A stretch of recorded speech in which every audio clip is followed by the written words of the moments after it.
मुझे अभी जाना है। I must leave now. जल्दी न करो। डोंट डू हरी। मामला हल हो गया।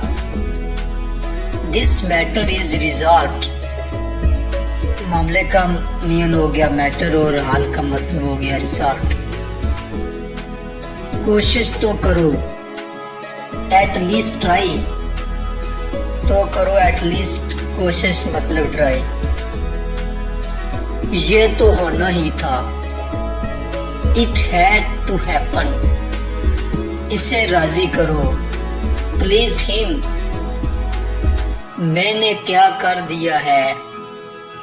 What did I do? ये सूट काफी तंग है। This suit is too tight. बहाने मत बनाओ। Don't make excuse.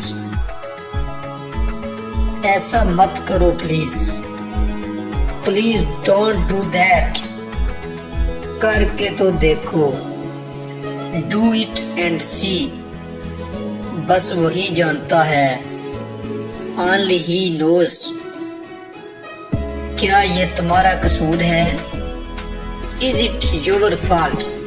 तो उम्मीद करता हूँ वीडियो आपको अच्छी तरह से समझ में आई होगी। इन उर्दू अल्फाज के मानी जो इंग्लिश में आपको समझ में आ गए होंगे। तो लेट्स स्टार्ट। आप प्रैक्टिस करते रहिएगा। वीडियो तो आपके पास है ही, तो जितना बार बार आप प्रैक्टिस करोगे उतना ही जल्दी आप सीख पाओगे। इतना मुश्किल कुछ भी नहीं है, लेकिन आपको बस फोकस करना होगा।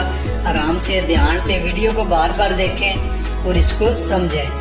तो जिन दोस्तों ने अभी तक चैनल को सब्सक्राइब नहीं किया तो काइंडली चैनल सब्सक्राइब करें, साथ में दिए गए बेल आइकन को भी दबा दें ताकि मजीद हर एक नई आने वाली वीडियो का नोटिफिकेशन आपको मिलता रहे। अपना ख्याल रखिएगा, दुआ में याद रखिए। मिलते हैं किसी नेक्स्ट वीडियो में। अल्लाह हाफिज।